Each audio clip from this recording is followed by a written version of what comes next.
Hello, I love a gavel. Great, I'm going to just offer a standard land acknowledgement tonight. We acknowledge that we are on the traditional homelands of the Puyallup tribe. The Puyallup people have lived on and stewarded these lands since the beginning of time and continue to do so today. We recognize that this land acknowledgement is one small step towards true allyship, and we commit to lifting up the voices, experiences, and histories of the indigenous people of this land and beyond. Thank you. And with that, we will move into public comment. As a reminder, I'm sorry for those of you that have heard this many times, public comment is an opportunity for the board to hear from the public. It is not a time to engage with the public necessarily, so we are listening very intently. We take this part of the meeting very seriously. That we do not respond is not an indication of a lack of interest or concern. We have 2 periods for public comment, one at the beginning, one at the end. Sometimes people choose to do both, one or the other. So we will call on, it looks like so far just one person, and if for some reason you prefer to wait till the end, that's certainly just fine. And you have 3 minutes to give whatever comments you'd like, and with that, Amy Beth Holmes. Is there a place that you'd like me to stand? Just as long as you're not blocking the camera, which is Lilith's. For me, a little. Yeah, Am I good? Mm-hmm. Okay, cool, thank you. For those of you who don't know, I'm Amy Holmes. I am the 8th grade science teacher over at McMurray right now. And I submitted a longer public comment that I'm going to truncate now in respect for the 3 minutes. In the agenda for this board meeting, several board policies are presented for review. One of them, Board Policy 2020, is one I hope board directors meet with questions and deep consideration. Over my tenure in the Vashon Island School District, I have taught in every school. I'm grateful for our connections through programs, students, families, and the larger community. We are unique in our ability to meet students and families where they are and adapt with them to deliver on our Vashon promise. I am deeply concerned that the proposed revisions to Policy 2020 on the course design, selection, and adoption of instructional materials significantly reduce the professional agency and voice of educators, students, and families in curriculum decisions, particularly in the section and recommendation of new instructional materials. The revised version shifts decision-making authority almost entirely to district leadership, the superintendent, and/or their designee. In the past, teachers initiated requests for new curriculum and actively collaborated with other stakeholders. Now it feels that the pendulum has swung and we are reacting to a mandate that it is simply, quote, time to change. There are small but impactful recommended changes to this policy that have the ability to put the board in a position of a more active responsibility where you may be accountable for actually doing the work rather than overseeing the process, as is more traditional in a policy-driven board. This shift undermines a core tenet of effective educational policy, that those who work closely with students are the best positioned to know what works. Teachers bring a critical evidence-informed lens to curriculum discussions, rooted in daily classroom experience and professional training. Marginalizing these role risks adopting materials that may meet abstract top-down criteria but fail to resonate with students or support differentiated instruction. And I'm concerned that we will drift away from the systems we have developed to implement UDL methods and help our identified priority equity groups, an area of intentional focus over the last several years and central to our Vashon promise. In a recent conversation with my father-in-law, who taught at Vashon High School for over 40 years, he emphasized that the core reason he taught for so long at Vashon was that he was trusted in his recommendations around the choice of a curriculum, and that trust was rooted in the success of his students. I urge the board to reconsider these revisions and restore language that explicitly protects and encourages meaningful teacher participation in all phases of curriculum design and instructional material selection. A robust educational program requires empowered educators, not just compliant implementers.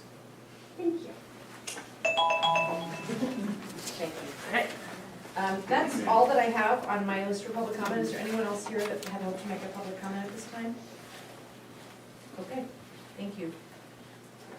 Now we move on to the consent agenda.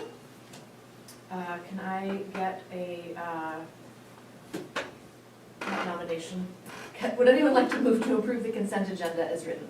And we didn't do that before. We did not, we approved the agenda, Oh, not the consent okay. agenda. Okay. I'll move to, have the consent agenda approved as written. Can I get a second, please? Second. All those in favor? Aye. Any opposed? Great, consent agenda passes as written, thank you. Moving right along, Dr. Machine. Thanks, everybody. Thank you, everybody, for coming to the board meeting tonight as well. One of the things that we had happen this week, members of the board, is that last week, was it this week? Last week. Everything flies by, right? We had an event where Mr. Erickson had let me know that we had a person on the VHS campus that was who was unknown to us. And when Mr. Erickson approached him to kind of engage, with a simple hello, kind of what's, why are you here? Things that we would see administrators typically do when we have strangers on campus. The person behaved in a way that, really indicated that we had questions why they were there, and interacted in a manner in which not necessarily raised an alarm, but raised concern. And so he notified me, and he had let me know that he had put his building in a secure.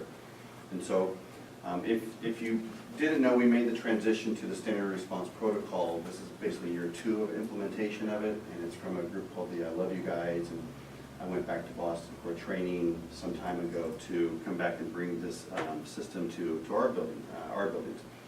I first learned about it, interestingly enough, from South Whidbey, where at a risk management conference with Amy, that superintendent, along with a few others at the conference, shared with me the standard response protocol. And since then, since implementing it, these are the drills that the buildings train in once a month, and sometimes more than once a month.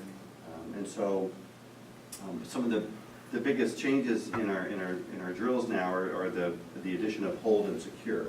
Hold is when we have something kind of happening inside the building, and typically it's a health-related issue, or there's a cleanup on aisle 6, meaning maybe there's vomit somewhere. We want to prevent students from accessing something, but it's really, students stay where they are, and it's business as usual, with our teachers and staff. Secure is very similar, except the hazard is outside.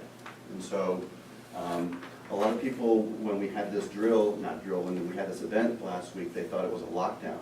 And I had a couple of community members engage with me, and why did you do the lockdown? So, and it actually wasn't. It was secure. So the person was outside, the campus. We had locked our doors and kept students inside while we attended to this person. So essentially, we engaged with King County Sheriff.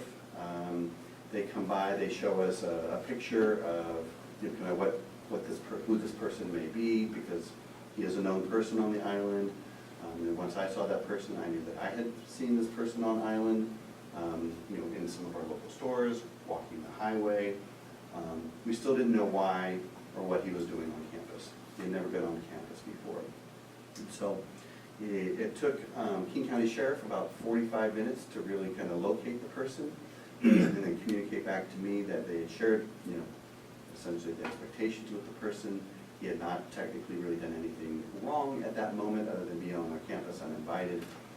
They gave him strict directions not to go back on campus, but they did let me know that he is going to be walking the highway again, and so, which he had a lawful right to do.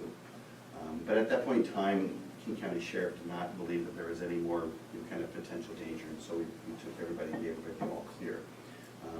We sent some communication out to families and staff first, and then families kind of after that, and then we sent kind of a wrap-up communication.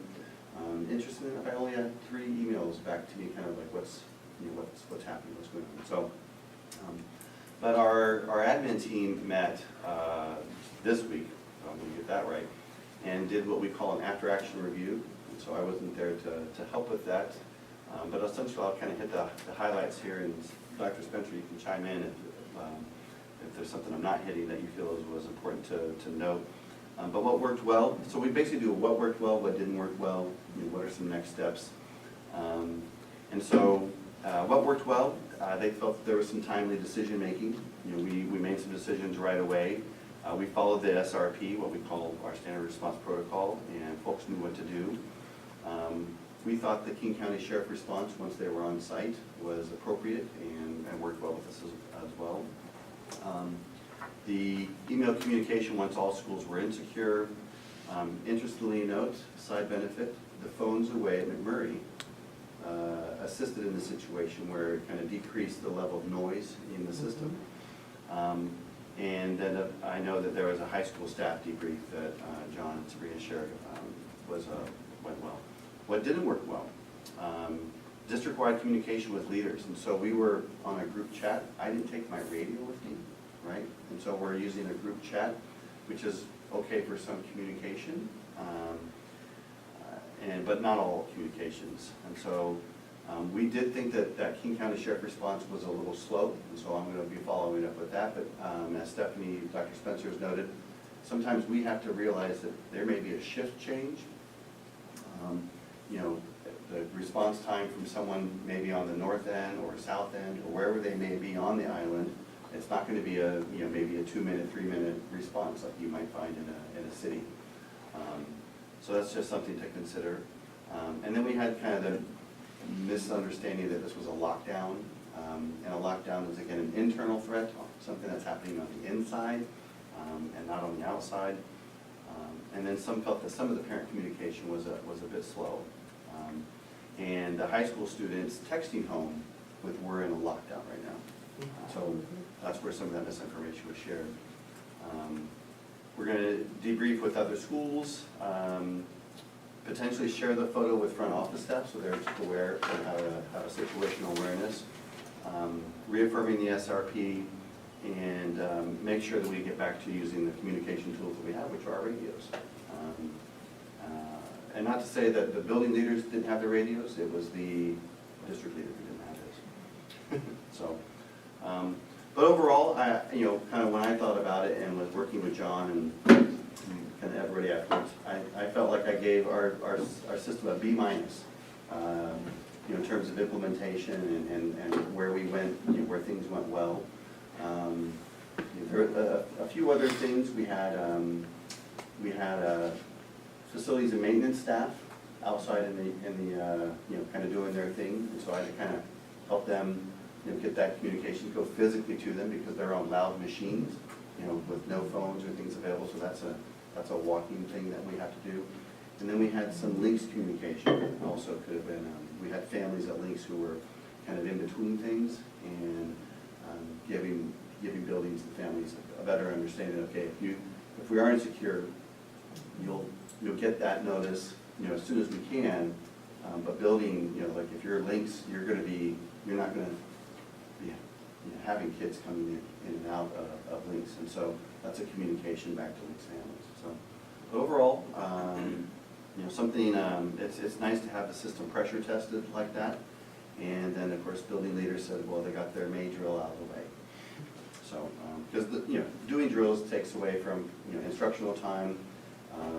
It's often not at the most convenient time for instructional staff, but obviously always necessary. Do you have any questions about the SRP or the the event that we had that may not be answered? I just really appreciate the analysis, hearing all the different pieces, because moving forward, you're not there to oversee it, having that history as a baseline is great. So thank you. Yeah, and then we'll have a safety committee meeting here upcoming in May. I think I've basically penciled it in, but you have to.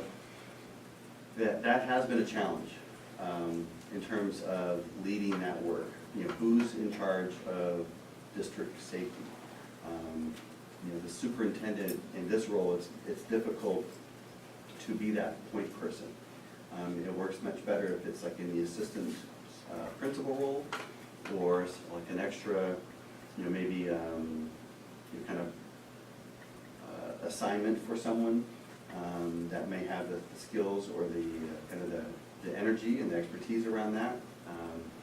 So it's, you know, I think moving forward, that is going to be, that's kind of on my exit list, you know, kind of to be considered for, you know, the interim when they come in, is kind of where is that going to situate itself, you know, kind of district-wide safety. Can you say a little bit about what the safety, sorry? Oh, I'm curious about what the safety committee is and how often you meet and sort of what that is about. And it's typically a 4 times a year meeting, 3 to 4 times a year. There's also building safety committees that are there to kind of, more from a labor and industries kind of standpoint, where you're analyzing kind of workplace hazards and workplace safety. And some of this is RCW driven, you know, some of it is best practice driven. What we really work to is to do tabletop scenarios. We try to work through things. We try to make sure that we have strong partnerships with King County Sheriff's Office, you know, fire department. You know, we try not to overcomplicate, so, you know, kind of set expectations and agreements that are manageable and reasonable for us to ensure the safety of the kids and the staff. It's a pretty simple, you know, kind of message, but very hard to implement, because you can't guarantee 100%, which makes people feel very, you know, kind of anxious about it. So the more you train, the more people feel, you know, that they have the tools necessary to work through these situations. And again, I think by and large what we saw happen last week was a result of administrators training with their staff training with their kids, you know, and putting things into practice. I was just gonna say, it's really nice to have moved to this protocol, because having those first 2 are the most likely things to happen in schools. And having language, and what's nice is it still allows you just to continue on business as usual. Like when you're in lockdown, you're getting away from windows, you're taking different positions, and it's interrupting. So if you can be in these first 2, which is obviously the vast majority of things we would run into in the schools, at least from my experience in decades of being in school. So this has just been a really useful tool, that we can do these secure without causing a lot of stress, and be able to take care of the situation, so. And one more question since you brought it up. So these various drills, or rather, do these all get drilled either also with children or only with staff? With everyone. Okay. So it's like, they'll come on the PA system and we're doing a hold, we're doing a secure, we're doing, you know, Okay. earthquake drill today and now we're gonna evacuate, you know, so. And then what we've done in the district office, because we tend to be not in flow of everything, is now we're taking that as an opportunity to go to the sheet and just review for ourselves. Okay, hold, this is what we do in a hold, this is what we do in secure. Yeah. And I will say that Julie does a very nice job of walking through what it is you do. This is a whole, do this, do this, do this. Yeah, it's helpful to me. Can I ask a question? Or do you want to, you go ahead and just. How does that training go on to like the Lynx kids who aren't there regularly? Full disclosure, I was in the Lynx when all of this happened. You probably know that already. And my kids still think it was an earthquake drill, which I think is the sweetest thing for 2 7-year-olds to ever think happens. But that training obviously is not there for those children. So should we, as parents, be teaching that? Like, how do we help that? Yeah, that's a whole, and Heather recognizes that, you know. She was very open about that. So, Right, exactly. And so, again, it's when your system's pressure tested that you kind of see where those holes are, and then you plug them up for next time. And I think this is helpful. That's like the second time I've been there for some kind of weird hold, and the kids freak out, and we don't know what's going on because we're parents, and we don't know anything. Yeah, no, Thank you. absolutely. In the case that ICE comes to the district unannounced without a warrant, which one will be the effective way to go? That depends on the situation. We are training that as a hold right now. It depends on where they are on campus, how they're intercepted or not. So it could really be either one. But that's, you know, we're gonna train with the with the frontline staff as a whole right now. That's the more likely scenario.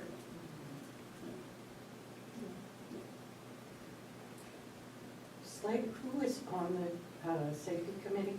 Just the personnel? Right, just labor reps from each of our bargaining groups, SEIU, VESB, VEA, office managers, and then admin. Okay, thank you. Good review? Thank you. Thank you very much. Do a couple dates, and then I have another announcement. And so, May 22nd and June 12th are kind of the next two board meetings in front of us. And just a reminder to the board and to the public, we'll be presenting the 25-26 budget at the meeting on the 26th. And the budget hearing will be scheduled on June 12th. Peter will be noticing the budget hearing June 12th to make sure that we get 2 weeks of notice in the Beachcomber. We have some events for graduation, senior breakfast on the 13th, then senior walk, and then graduation on the 14th, so that's super exciting. Cora, can you remind me when the scholarship night is? That's in my copy. Great. Mr. Defender. No. I'm gonna say that. So last day of school is the 24th. And that's kind of the calendar in front of us, except for things I know Cora's going to add. So this is Cora's last meeting, everybody.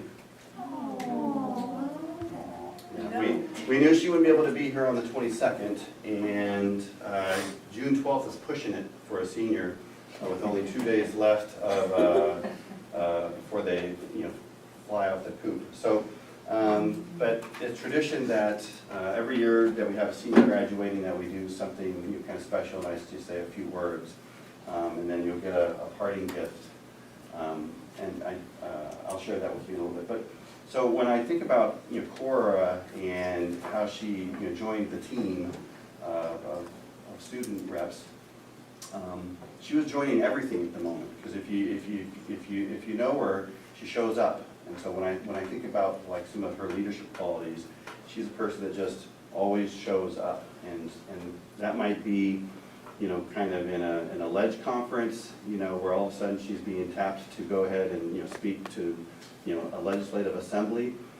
It could be when she's at a football game and she's seeing the cheerleaders out there, and she's like, well, I'm not a cheerleader, but give me the pom-pom, let's go.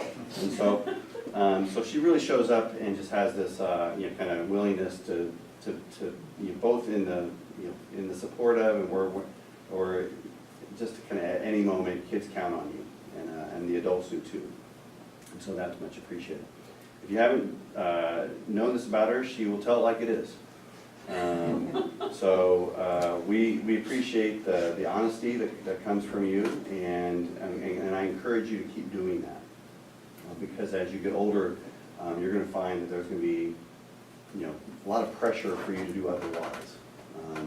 And so you find that voice, keep that voice, and center it around what you know is right, and help that guide you through your late teens, early 20s, and hopefully keep it going. And then just your infectious energy. I see it as a model for kids. Kids who normally, I think, who might be on kind of on the on the outside, kind of on the fringe. You just have this energy about you that says you're welcome here. And you made that very clear when we were thinking about our, kind of who do we want, kind of on staff. And you said it loud and clear, I want people who want to show up and help. And I don't want to have barriers or screening processes and, dense applications. If you want to help out, and you want to be, part of something, then, so that's really where I want to, kind of encourage you to keep going too. And so, we'll ask you to say a few words, I'm sure, but as tradition, I give kids a book. This is the very first time that it's been wrapped. So you're right, it wasn't. And because of that, it also hasn't been inscribed, because I didn't inscribe it, the very kind people at the bookstore. But go ahead and open it, and then I'll share a little bit about it with you. Okay.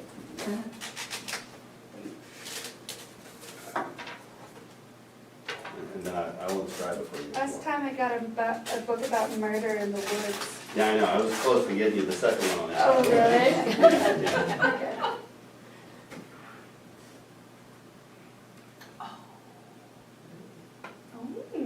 Yeah, so summertime, I think, is a time when you get a book during summertime, it's a book you just want to throw in your bag, throw in your, whatever it is, and it's ready to go at any moment. It's not intense, although Ursula K. Le Guin can get really deep with her, with her themes.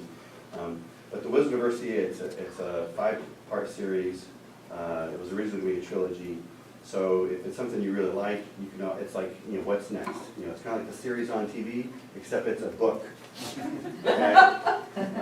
But if you enjoyed the last one, if you kind of have faith in my taste, these are books that I read as a young teenager and early in my 20s, and they are delightful summertime reading. And I think, again, and this is new. I like to buy older books, but all they had was a newer version. But then it's going to be yours to rough up. And then I always encourage kids or others, when they get finished reading the book, give it to someone, okay? It's not going to do anybody any good sitting on your bookshelf. So share it with someone, maybe someone in your family. I promise you, I got 2 people over there just begging, waiting to look at the back of this book, I promise. But anyway, I'll close with just saying it's been a pleasure. I know you're going to WSU, you're going to do great things. We all know that you have such a bright future ahead of you. And as every senior has done in this room, you've made an impact on the kids. You've lifted them up, you've lifted that voice up, and you're going to be a tough act to follow. Okay? But we're not. We'll figure it out without you, and or I should say, others will figure it out without you. Yeah, what are you going to do? Right. You know what? I'm going to come looking for you in 4 years. Okay. Offer you a job. Score! Okay. All right. Thank you so much. Yeah. Thank you. We can get around.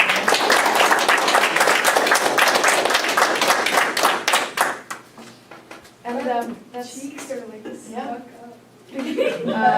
Coincidentally, it's now the student board representative remarks, so it's the core show today. Core show. Hello. For those of you who don't know me, this is my last meeting. I've been here for 2 years, and I actually have kept track of how many meetings I've been to. And I'm at 17, so it's been a fun little ride. But yeah. So I got some updates and then I'll say something. But we had our caps and gowns distributed on the 1st, which was super cool. Our community service night is going to be the 21st. I'm going to say that, and I think that's right. Yeah. Or yeah, I'm right. 21st of May at the O Space, which is super exciting. And then May 15th through the 16th, or 15th through the 18th, our school is putting on their spring play, and just a little snippet to get people excited. It's a large print romance, starting with books plucked from the large print romance shelf in the book selection at Granny's attic. And so student writers have created an evening of half-hour plays. So I think it's like 4 different half-hour plays from books that they've already plucked, and then they're rewriting them to make sure it's possible. So I heard a little bit about it, but you can look into it more if you want more information on that. But it's pretty cool. So the 15th, the 16th, the 17th, and the 18th. We have AP testing, which has been going on this week, which goes on next week as well. Thankfully, I decided at the beginning of the year that wasn't meant for me, but other people are pushing through, so go them. Once again, spring sports, we're almost done. We're reaching the end. Doing districts and state and all those things are going to come here very shortly. On the 19th of May, this is a lot of dates, but we're going to have our student art showcase. I'm almost positive it's the 19th. I'm almost positive. But the student art showcase is going to be there where you can see the displayed art. And then we have 23 days left of school, which is super cool. And then some student athletes are gonna be on May 20th, partnering with the Sam Yates Community Foundation to conduct the heart screenings, which is cool. 5th grade is going on their field trip next week and the week after that, which is cool because I know that I loved doing that when I was in 5th grade, which, yeah, and I have to leave at 7:20, so if we are not done by 7:20, then I will get up and say sayonara. But yeah, that's my updates. Yeah. I need to know if you got queso from last week. I haven't got queso yet, but to be fair, I will give them some slack because their schedule's been out for the last month. So queso doesn't really fit into the food schedule yet. But I'm hoping maybe next month, in June, maybe I can Queso send off. Yes, that would be so cool. That would be so cool. That queso is so good. No, but yeah, maybe in June. I'm not gonna push it for May since the schedule's already out, and they shouldn't change it just for me, but I really, really want it. Really want it. But yeah, so just thank you. I've been with you guys for a long time.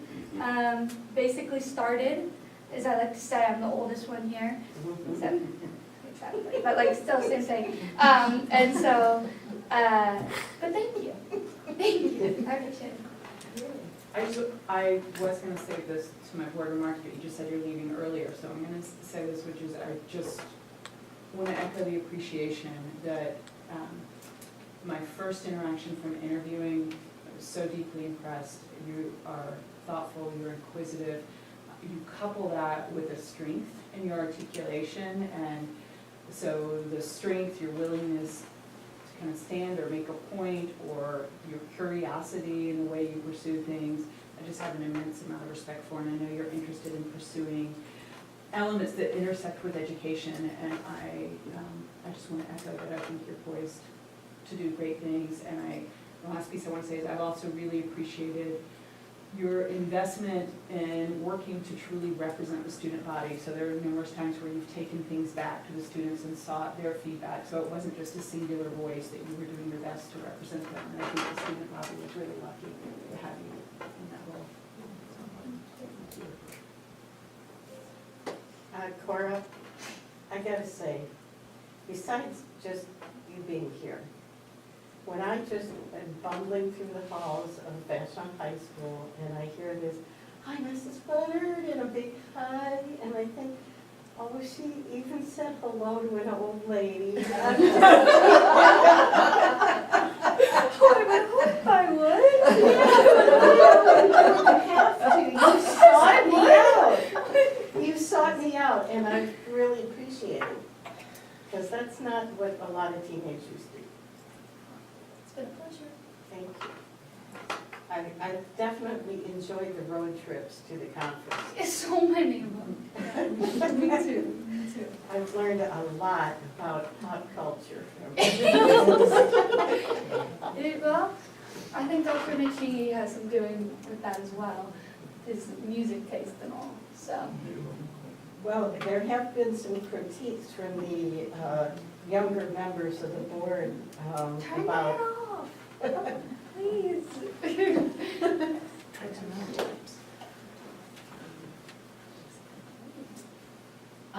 Great, that moves on to the budget planning update. Mrs. Sarah? So, just prepping up,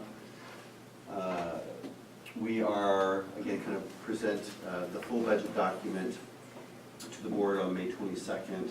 One of the final pieces that we kind of put together is the staffing plan, which Amy's here to share with you for both classified and certificated. So she'll walk through that document with you, kind of give you the overview, and certainly ask bunches of questions. So the certified FTE is always the more straightforward one to take a look at.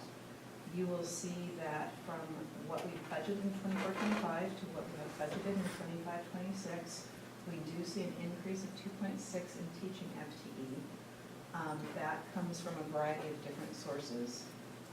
We increased FTE in some core academics at McMurray based on student enrollment, because remember how conservative we were budgeting last year.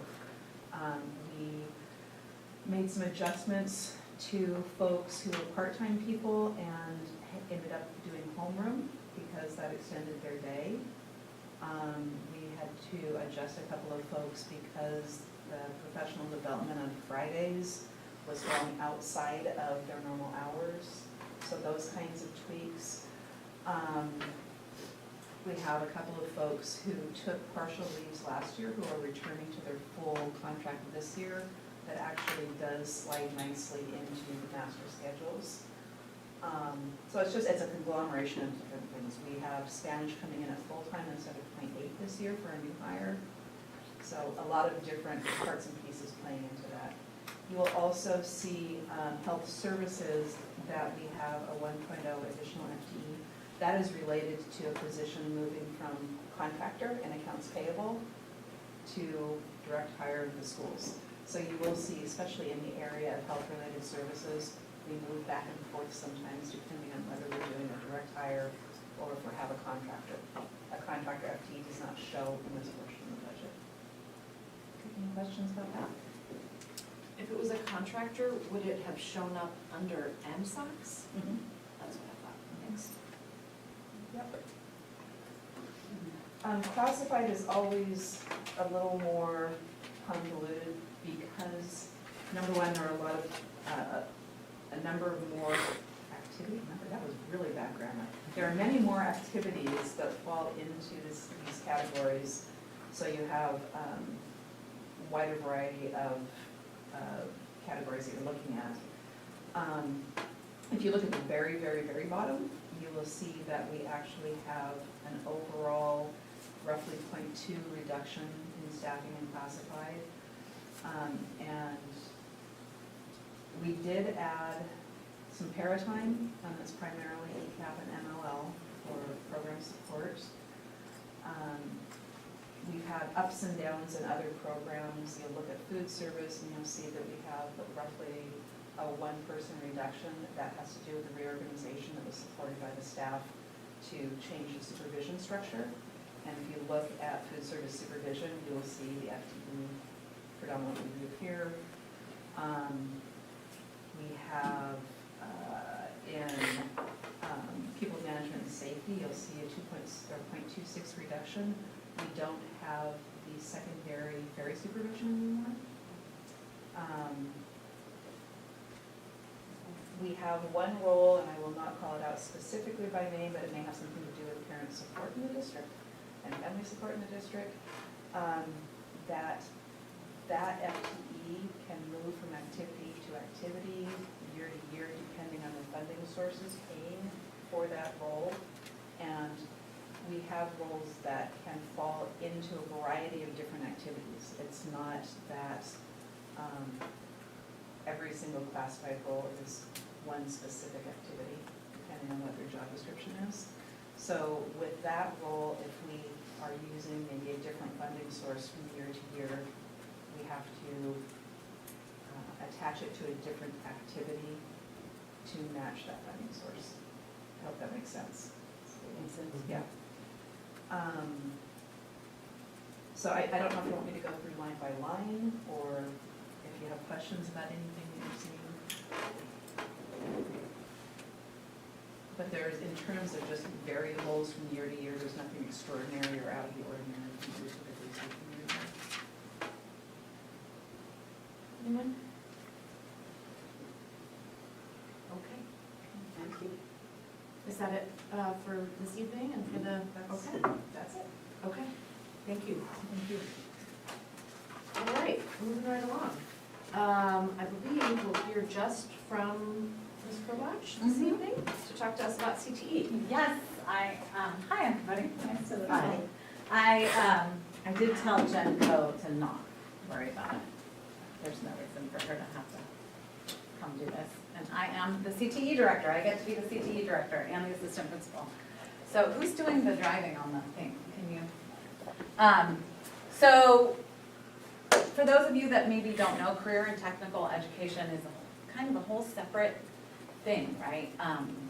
Washington State, I think, has a very robust program, standards, policies, funding system for career and technical education. And it really covers the classes that are meant to provide students with career-ready skills. Because we're pretty small, you know, our offerings are kind of limited, but what we do offer is so robust and also unique, things like jewelry making and woodworking and our foods classes at McMurray. We've got really cool electives. I think our students would agree that we have lots of really cool electives. And the district in the past has gotten really creative in terms of offering electives that are also CTE courses. So one of the main things about CTE is that you get enhanced funding with those courses. And because, you know, part of our job as school leaders is to be good stewards of public funds, I think, you know, as CTE director, it is really important to try and develop a program that is in compliance with OSPI and, you know, just follows the rules and expectations, because we are getting that extra money from the state. So our program continues to grow in both depth and impact, and this is just some of the things that I wanted to talk with you about. We have a handbook. Can you go forward and click on that? So I've been working on a CTE teacher handbook. Oh man, why did I do that? Here we go. Sorry. Share. Oops. I don't want you to be an editor. Sorry about that. So I've been working kind of all year, bits and pieces, on this handbook for our teachers. And there's a couple of things that I think are important to know in terms of what I decided to spend a lot of time on in this handbook. So we have CTE teachers that are trained teachers that also happen to have other skills and can teach CTE classes, right? So like Mr. Cutterback is a math teacher, but he also is CTE certified and sometimes teaches our guitar building class. Mr. Warmenhoven, another math teacher, is a math teacher but teaches AP statistics, and that is also a class that, as you can imagine, there's a lot of important skills that kids can gain for their career in AP stats, and so he can teach that. But then we have teachers like Mr. Mortensen, who is a master woodworker and has come from industry, and he didn't go to teacher school, even though he's an incredible teacher, right? He's developed these really wonderful skills. Our jewelry teacher is the same.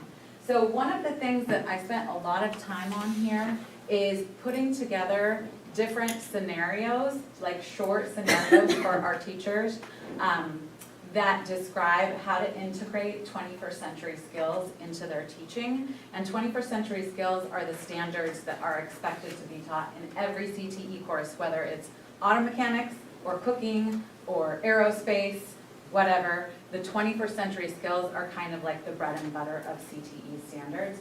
So I've done a lot of work in giving teachers, like, if you're teaching culinary arts, here is one possible scenario where you can provide the content and provide opportunities to develop these leadership skills. And here's a tiny little idea for how you would assess that. So a big bulk of this handbook has descriptions for our different departments. I also spent a lot of time listing the 21st century skills and talking a little bit about that. It's not done, it's in draft form, but it's almost finished. And I'm just really excited to be able to have some kind of guidance documentation for our departments and for both of our schools.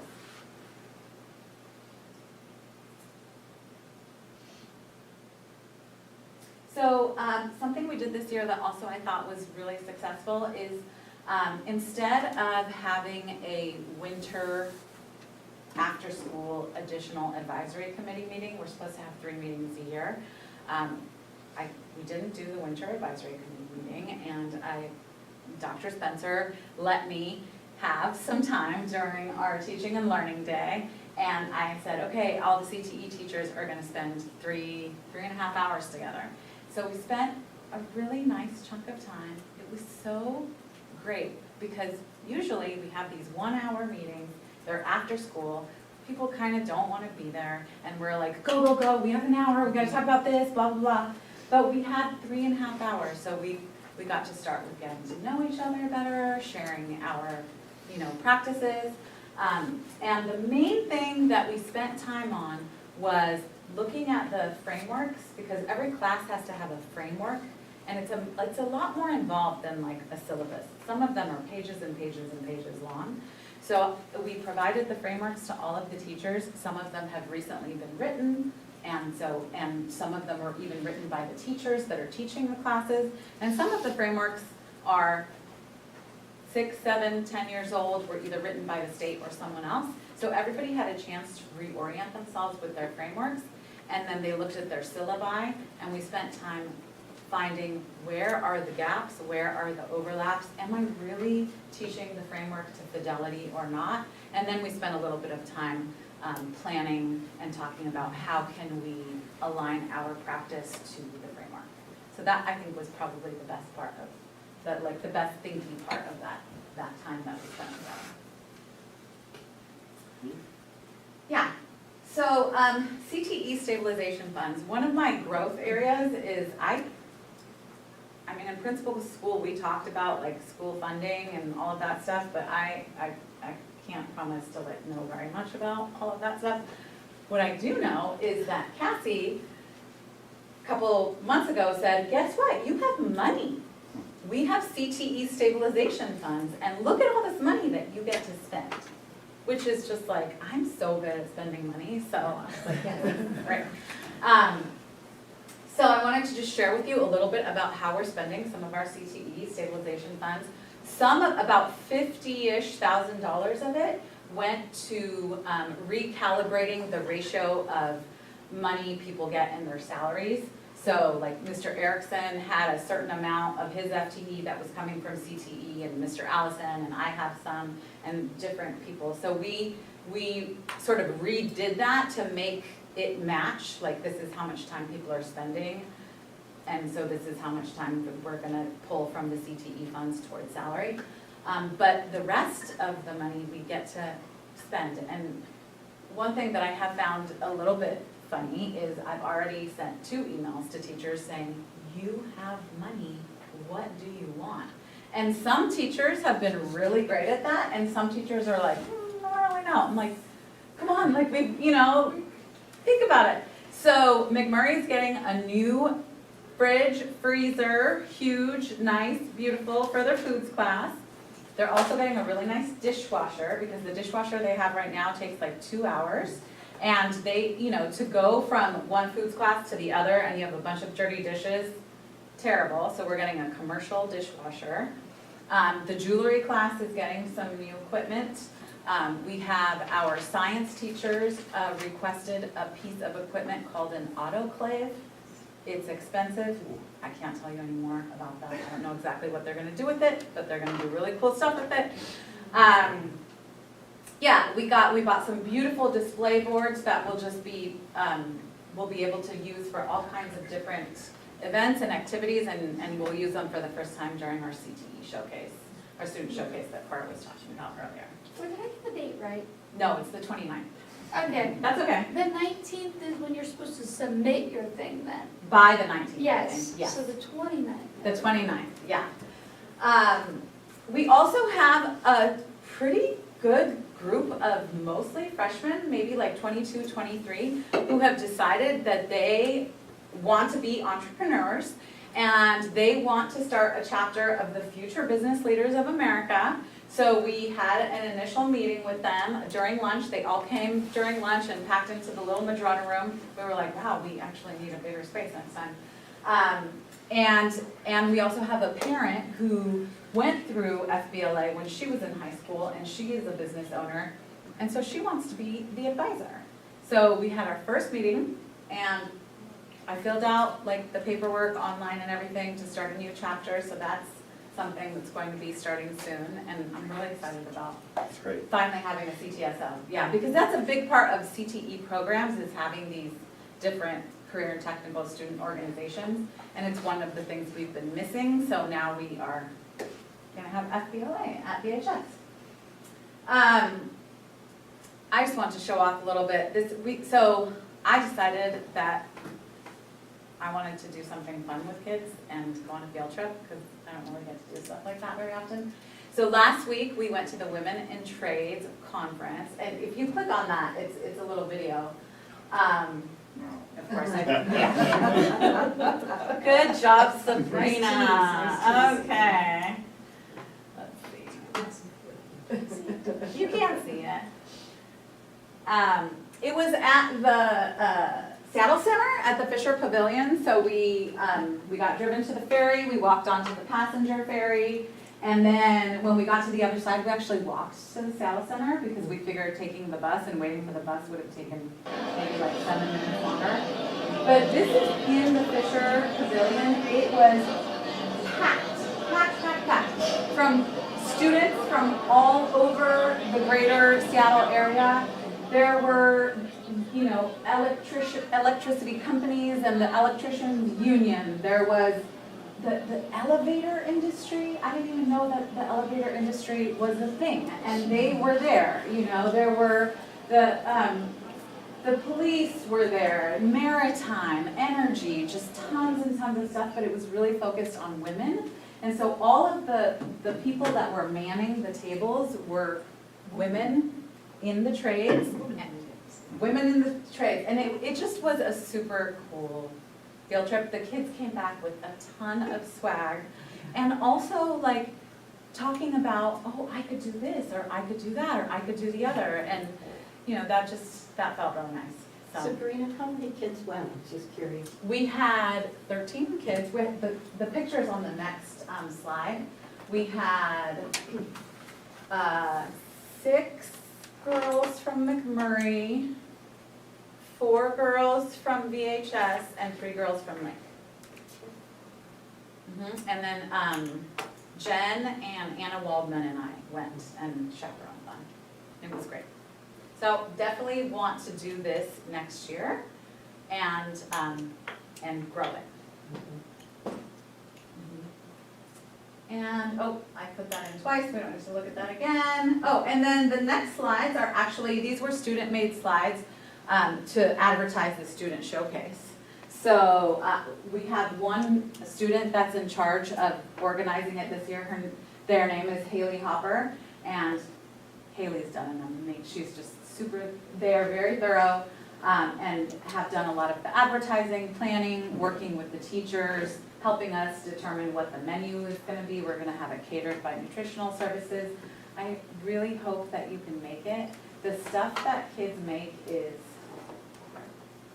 bananas. It's just so beautiful. It's on May 29th. May 29th. At what time? We're going to start at 5:30, and there is a Pops concert that night too, so it's like 2 events in one. Free dinner. It's bring your own dessert, potluck. And then you can walk around and see all the cool stuff that kids have made. These are some of the categories that kids are submitting in. Video production is new this year. We haven't had video production submissions in the past. So yeah, it's just very much worth your time to come to the VISD showcase. Yeah. Okay. Questions? I'm just curious in terms, this is fantastic, anyway, but what you've noticed in terms of enrollment in CTE, do you feel like it's fairly steady year to year? Do you see a lot of kind of up and down? Do you see it growing? Because we have limited electives, it does stay steady because we don't have that much to choose from. So most of the kids are taking at least one, if not all of the kids are taking at least one CTE course. The sort of areas of growth in enrollment is gender imbalances. So for example, in the woodworking class right now at VHS, there's only boys in that class. Only kids that identify as boys. That's it. So that's something that we've been talking about. And I do look at the data of the, gender, commuters versus Vashon residents. multilingual learners, grade levels, like we look at all of that, and honestly, the only gap right now that's sticking out is the gender imbalance, so that's something that we need to work on. I had a question, when I was teaching, some of the students went off on, it was sort of a split day, particularly for seniors, to CTE centers, if something wasn't offered on Vashon. Are they still doing that or not? No. Okay. The, to be able to go to a skills center, like Mhm. Puget Sound Skills Center or the one in Tacoma, and fit it into the schedule is just not something that we've been doing. It's something that we can definitely, think about and revisit, but no, we don't have any kids doing that right now. Thank you. And it's a requirement, right, that students have some CTE to graduate. Can that be if a kid wanted to do auto repair, or something else that we simply don't have, can that be met through Running Start? Like if they found something at Bellevue College and wanted to, No, because, no. And I can't remember exactly why, but it's something about like the way that the credits work or something, that there's certain classes that you can double up, like there's those AP classes that also count as CTE. Yeah. But Running Start classes don't ever count as CTE. Thanks.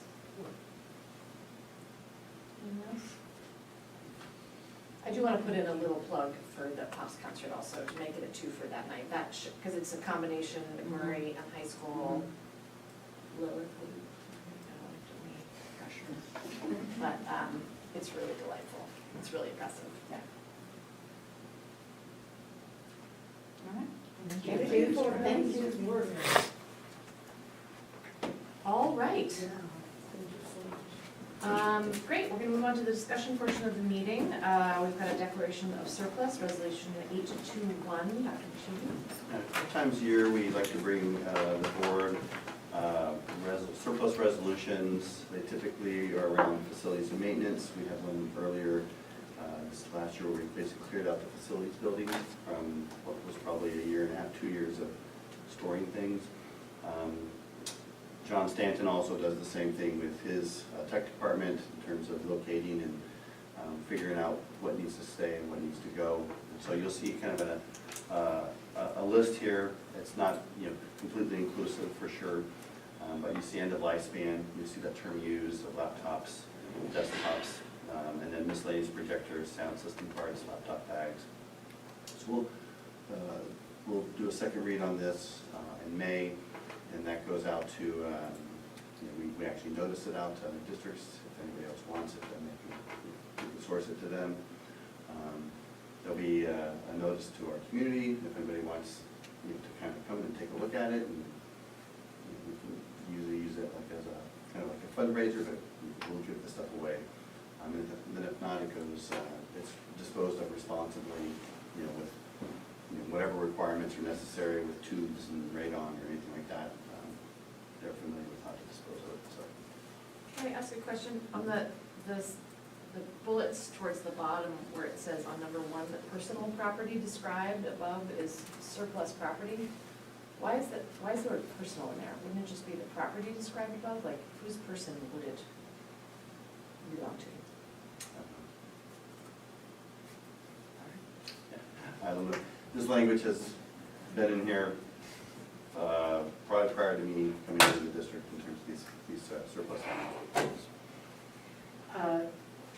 The only thing I can think of is that sometimes teachers buy things for their classroom out of their own money.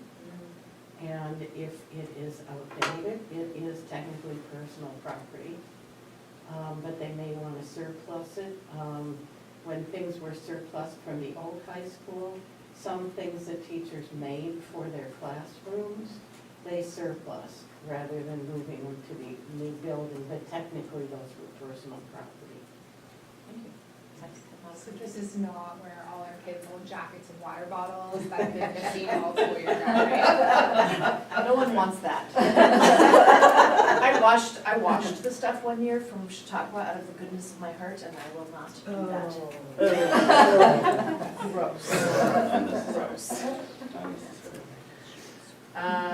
Great, moving on, policy update? There's three before the board this evening. They come to us in different contexts.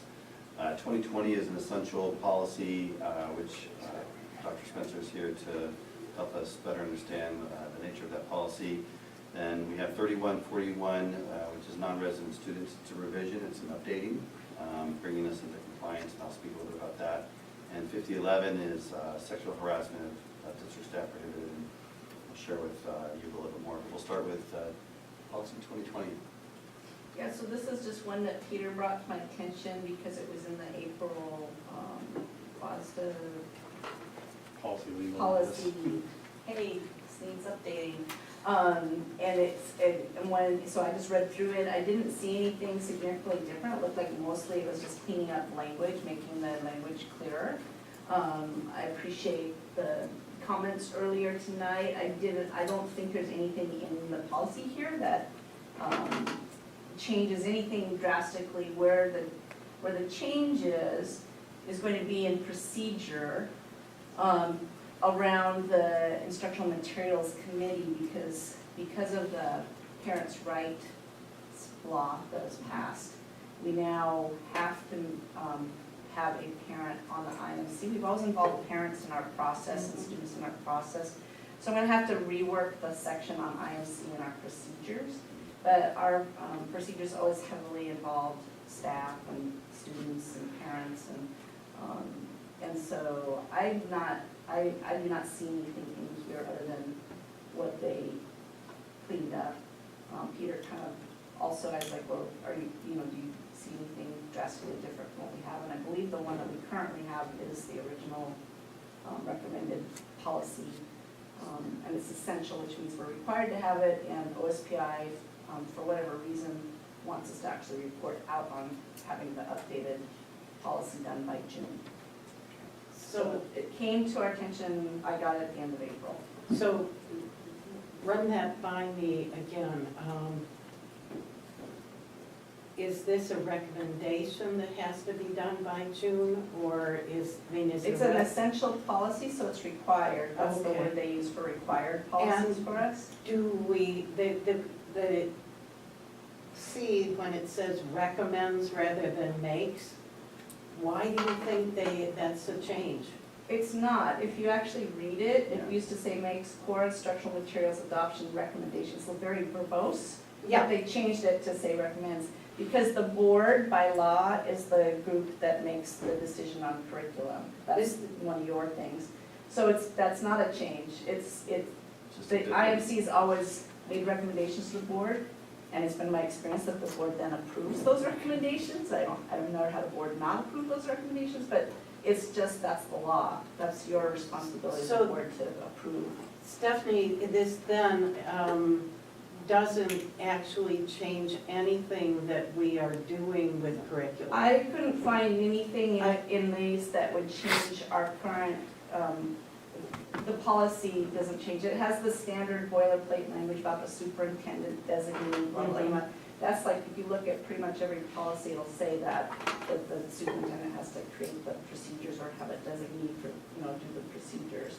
So I guess the only thing I have, and Amy raised this, and it's, I hadn't thought about it. I had read through this, of course, last week, Friday, when it was posted, and, most of it was obviously grammatical cleanup. So my question is, just to make it really clear for everyone, that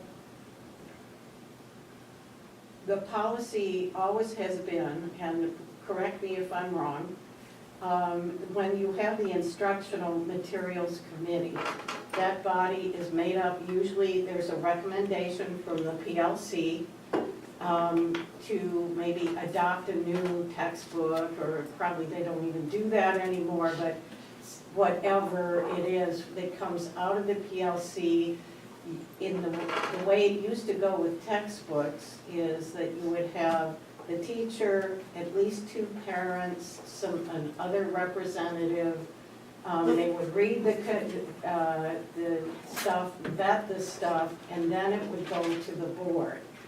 And essentially what Amy brought up in her public commentary, and I want to clarify for everyone, is that this in no way shifts the recommendation to anything else. Because I guess what I'm saying is, the strength of this district has always been that the teachers have a huge, I mean, they drive really so much of our curriculum, and that's the strength of our community and our thinking. Teaching and learning does the alignments, the teachers are required to go by the standards and the alignments, but does this change anything? This policy doesn't change anything. Our procedures haven't changed. I'm going to have to do something about IMC. The level of participation can vary based on content, and there's very structured guidelines now, different than the old days, because now there's actually companies that help vet materials for Right. alignment and all of that. So now we ask our staff to work with those parameters Right. from, materials that have been vetted. Do they meet these requirements? And so, yes, it's still a very heavily involved teacher, student, parents, administration, everyone's involved using the parameters that have been established for curriculum or alignment to standards. Some areas have stronger support for that, like math, science, ELA. Those have much more, like there's organizations that review those, whereas social studies still doesn't have a nonprofit outside entity that's vetting those materials. But there's other like state laws about tribal sovereignty that come into play, that don't come into play in other curriculums. So yes, we still try to maintain as much involvement and participation and say, but we do have guidelines, a whole number of things that guide people in their work. So as I'm just going to reiterate, because it's obviously something of a concern out there, that the practice that is in place right now will not change. No, I mean, it's still the same practice we've had for quite some time. It does get morphed and modified as, for example, we used to have something called ed reports. And first they started with ELA and math, and now they do science as well. And so we use that as a filter to give us a list of possible things. So those things change with time, that add another layer of kind of accountability or another layer of screening. But otherwise, nothing in this policy changes any of that. What does change is the IMC. have to figure out what we need to do, because currently we have it worded that a parent may participate, but now we have to make sure it's mandated. If we don't have a parent, then we have to report quarterly to the board. We tried to make the IMC process for our district as the least burdensome that we could for the district, but now it just has more bureaucracy involved, and I have to try and wrestle with how we can still maintain, because what we've done with IMC, we've brought on those teachers who are doing the adoptions that year, the building administration, there's one rep from all of them, but so the teachers typically change out each year depending on what adoption we're working on. But this is making it sound more like you need a standing kind of committee that's meeting regularly. So I have to look at it and see how we can still make it work within our district and not make it an extra burden on, and figure out how to road. Okay, since this is the first reading, and our constituents, a huge part of that is the staff, and I want to make sure that they are really clear what this means when you do figure that out before we do a second read. Will you please just let us know sort of practically how that will work? And this may sound really paranoid, but there is another layer on the federal level that's coming down on parent rights and things that have been used to, at least in rhetoric, to kind of try to control curriculum. And I know Vashon would never do this intentionally, ever.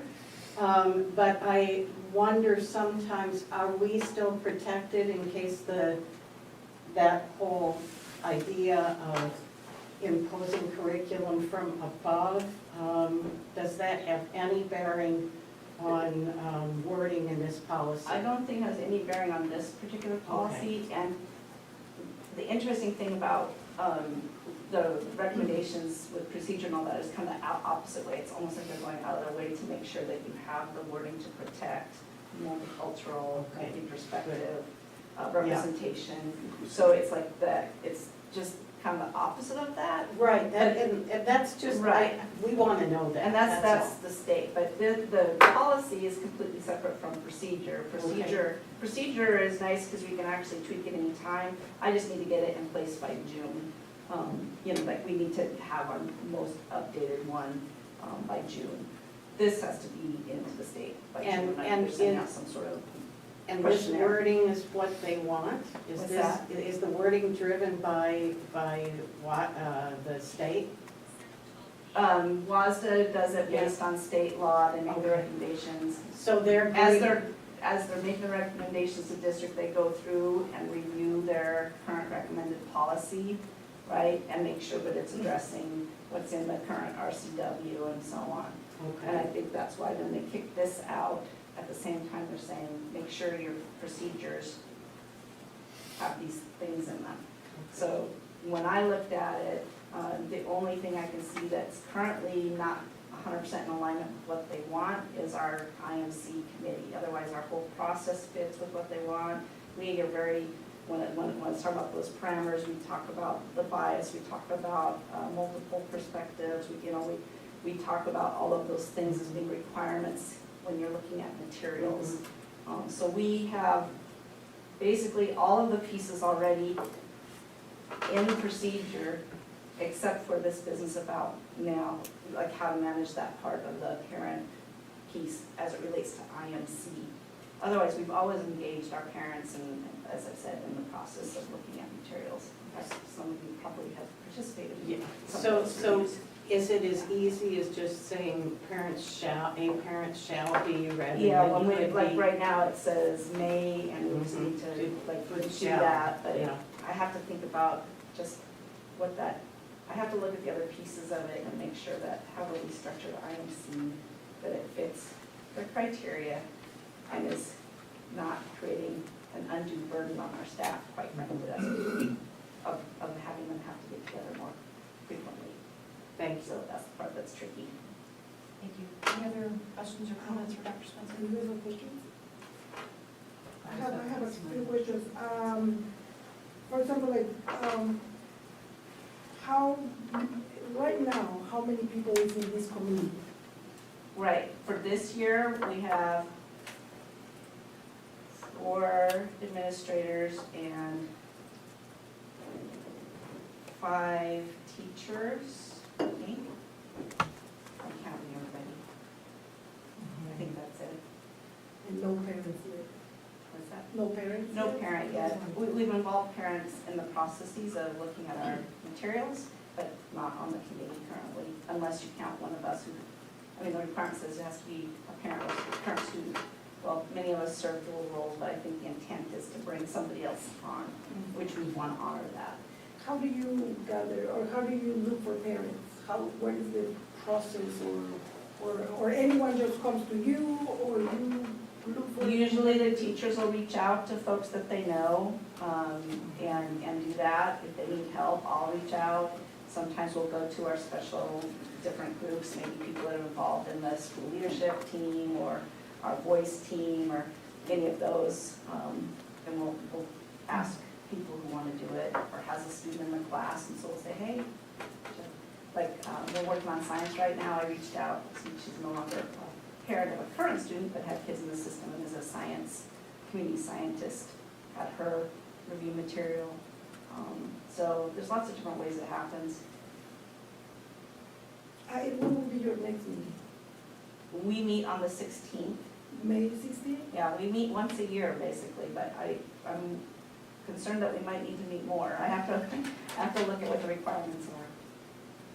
May 16th. And anyone could contact you if they're interested? I'm just, to- Currently, it's not in our policy, but if there was someone who just really wanted to sit in on that, I was thinking of inviting someone, a community member that I know has students in our district who's got a science background. It's usually helpful if the parent has some knowledge of the content area, to just get the most out of the opportunity. So, yeah.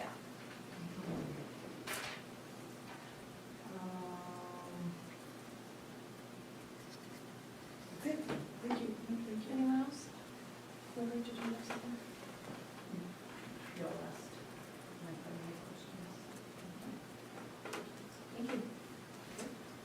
Oh, I'm so sorry. Where can we read the procedures?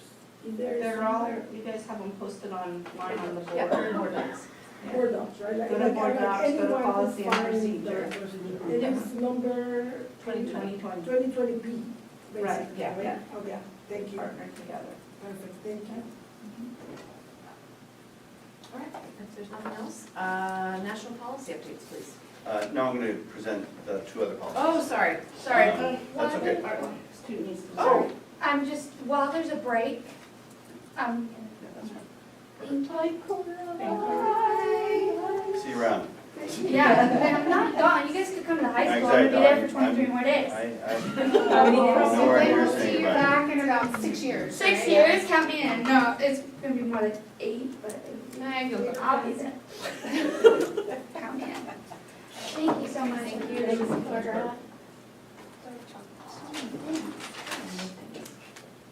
Can I take my place?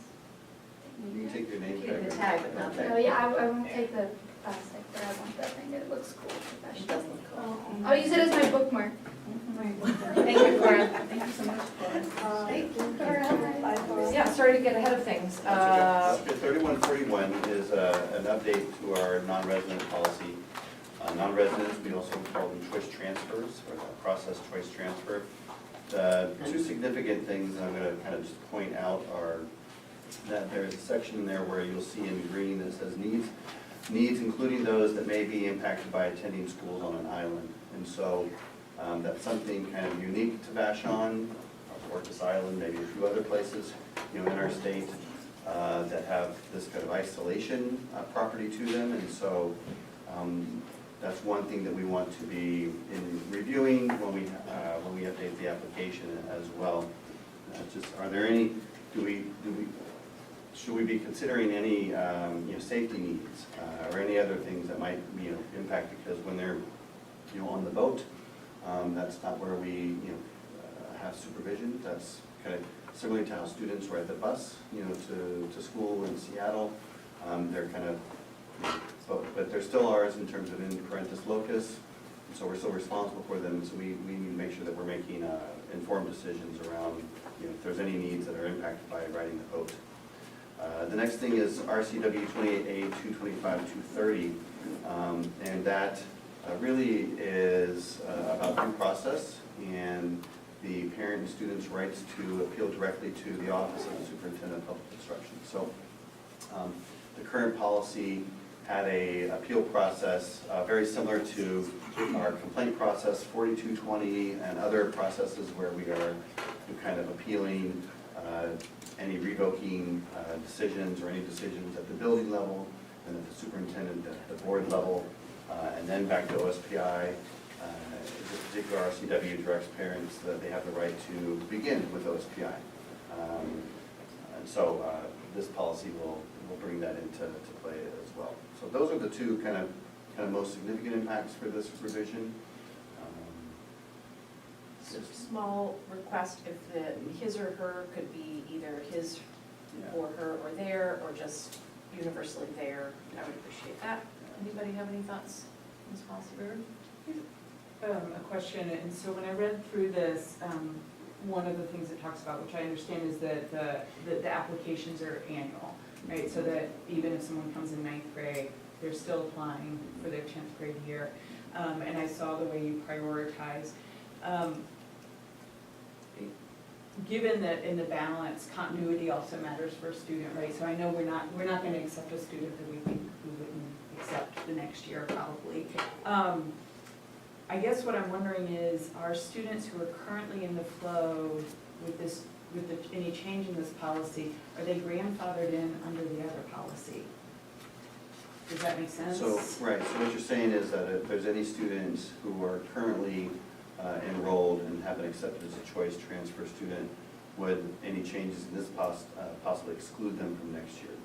Right, and I get, just because I think of the value of, at that age, of the continuity, and so the tension between that shit. You know, what, it hasn't happened to my knowledge, or at least it hasn't been brought to my attention, where we've seen, you know, let's say an impacted program. I'm trying to think of a circumstance that might, where you might see a student from one year not be able to continue to attend, you know, the following year.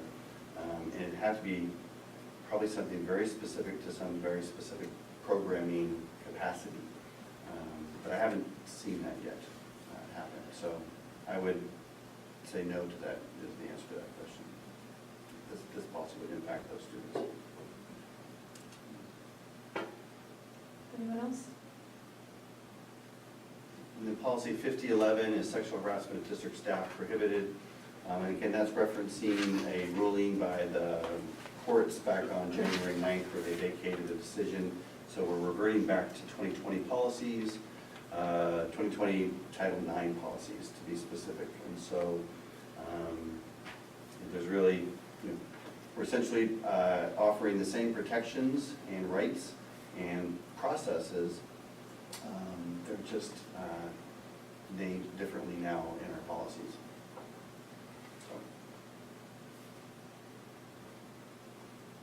Any comments, concerns, questions? And so we'll bring we'll bring 3141 updated with those gender identities, that request. And then we'll bring all these back on the 22nd. Thank you. Now, national policy updates, Right. please. So I did put the latest update in here. If you take a look at it though, there aren't really any more updates than from our last meeting. And so I don't have any more updates for you. This is the most recent, but you can see there's another one. I forget, there's like there's a couple dates in here that were kind of where we saw the discipline. I think at the very top here. Discipline. Where Rachel, where, you know, the newest thing from the president around discipline and how we're going to get back to, you know. Right, there we go, that's the one. So like 423 is that kind of, is that latest date, and we actually met on the 24th. All right. How many other updates? And there will be another statewide update from Superintendent Reichdahl next Tuesday. If there's anything else that gets rolled out on that. Yeah. I think it is worth mentioning, because it's not in the tracker necessarily, is Chris Reichdahl, and now I would consider myself a super fan, sort of had expected that Washington State would be on the receiving end of a lawsuit around, or an investigation at least, alleging that OSPI is out of compliance with Title IX. And so it's at least in an investigation period, and I have no reason to believe that OSPI won't hold steady, you know, what I would say on the right side of humanity. But he will continue to update us as things come through. All right, we have a second period of public comment. Not sure if anybody in the room would like to, oh, I saw her again first. Okay, please. It was just regarding the, I guess, secure last week. As a parent, my kiddo's in the preschool, so it's a little different, and I realized that like I might not have gotten all the communication on it, but the only communication I got from the district or from anybody in the school was once it was well over. But I saw on Facebook that it was happening, and I'm like, I just dropped my kid off, and I have no idea what's happening, and all the buildings are closed, and I know it's Facebook, and I'm like, is it true? Is it not? Like, what's happening? And obviously keeping students safe is first and foremost, like, and you can't keep students safe and update the parents and do all of that simultaneously, like, I totally understand that. But just like a communication of like, hey, we're in a hold, we will update you as soon as we can, would have been nice, because then I wouldn't, because I'm scrolling through Facebook relaxing because I don't have a kid with me, and I'm like, oh, he's in a hold right now. Okay, well, what does that mean? But I do want to say something that was really sweet is in picking him up, it was handled in a way that did not traumatize at least the elementary schoolers. They were all joking around that a deer was running around, and they didn't want the deer to hit the student. So like, it was a game to them, which I appreciate in our current climate, that these kids weren't scared needlessly. And my son had no idea what was going on. He's like, I just played at school, I don't know what you're talking about. But that it was handled in a way that kids, especially young kids, who don't have a lot of knowledge of the outside world and the current political climate, they were calm and they were like, oh yeah, it was a deer running around. Like, and it was the kids that came up with that, but it was because staff didn't, you know, their teachers made them feel safe, and as a parent, I really appreciate that. So I just wanted to say, like, communication would have been nice, but I also understand that, like, keeping students safe is first and foremost. And that it was very heartwarming to see the elementary schoolers joking about it, knowing, you know, at that point that they were safe and nothing like that, but kids didn't get scared, and that was important to me. Thank you. Yes, I just wanted to say, we are nearing the end of Staff Appreciation Week, and I just want to say, you know, we are really blessed in our school district to work with so many amazing, wonderful people, and in so many different roles who touch our kids in so many different ways in their day. And you know, I thought I might just read a part of the letter that I wrote for one of our classified staff early in the year, and let her stand in as kind of the emblem of the people that work in our district. A true pirate through and through, Jackie embodies the heart and soul of our school community, bringing humor, skill, and unwavering dedication to everything she does. A former student and coach, Jackie has a deep-rooted connection to our school that shines through in her daily work. Whether supporting staff and students, managing the complexities of the school-wide budget, or ensuring ASB activities run smoothly, Jackie approaches every task with precision, experience, and a can-do attitude. Her ability to balance the financial intricacies of our school with the human side of leadership is nothing short of remarkable. Beyond her technical expertise, Jackie fosters a positive and welcoming atmosphere for all.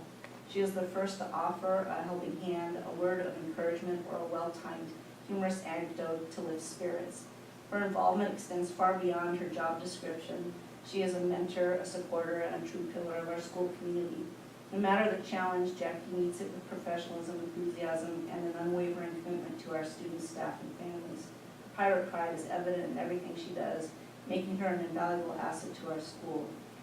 It's an honor she's nominated for this recognition, but she's emblematic of so many folks in our school system, and my parent hat on, I'm always greatly appreciative of the folks who engage with my child, and as a person who works here, works for and with staff every day. You know, sometimes we disagree. It's an amazing community to work in, and feel really blessed to work in this community. Thank you. Thank you. Anyone else? Okay, thank you. Well, at this time, board director remarks, colleagues? I have prepared because last meeting I wanted to say this, but I wasn't really prepared. Now I want to say two things.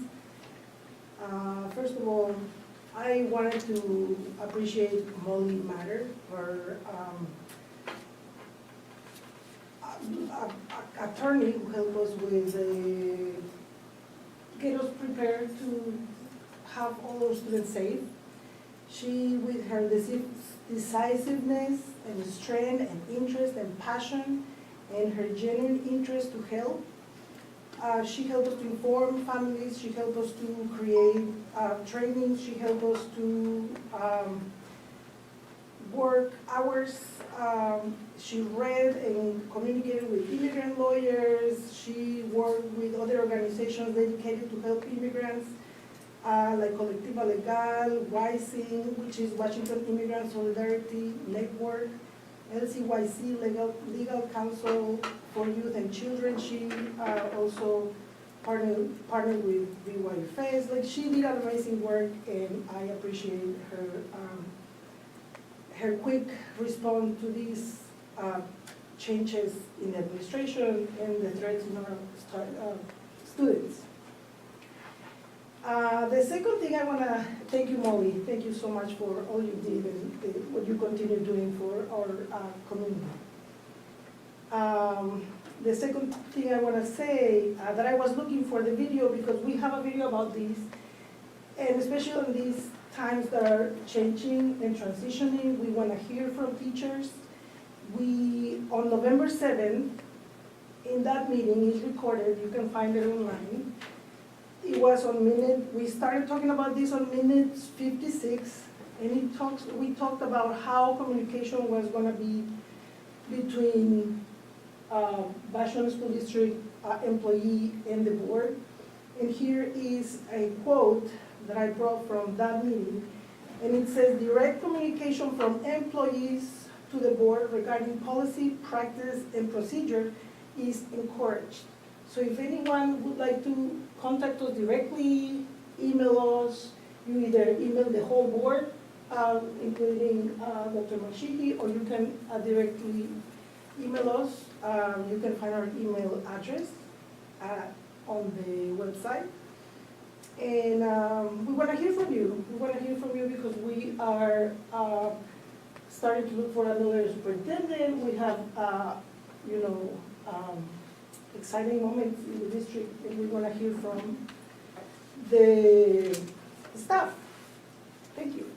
I wanted to just reiterate for anyone who is interested in what has been done so far, there is an update that is on the school homepage underneath important links about the searches for the superintendent. So if you're curious, I said this last time, but there might be someone watching that wasn't watching last time. Feel free to go to that website. There's going to be lots more to come, and that's a really good place to just keep track of where everything's going on. A small point of clarification on the meeting that you mentioned, Lucia, that was a tentative agreement that we arrived at as a governance team. The updates to our board operating protocol or perhaps a policy are still in draft, and that's entirely on me. That was something I had offered to own, but we did agree that was going to be a tentative agreement that still stands, I think, as far as any of us are concerned, but it is not codified yet in policy, so you won't find that in policy or board operating procedures at this time, but it's on my mind. I just have not, it's entirely on me. Yeah, No, but I it's think the video will, if there's any questions, they Sure, should yeah, ask yeah, the November no, 7th Yeah, but it's, yeah. meeting. Anyone else? I do have something to say, but I want to offer folks. Thank you. Do you want to finish or? Oh, it's on a different subject, so it's entirely. Mine's on a different subject. Okay, I'll go ahead then. I did want to just mention that we are still in the process of identifying and selecting an interim superintendent.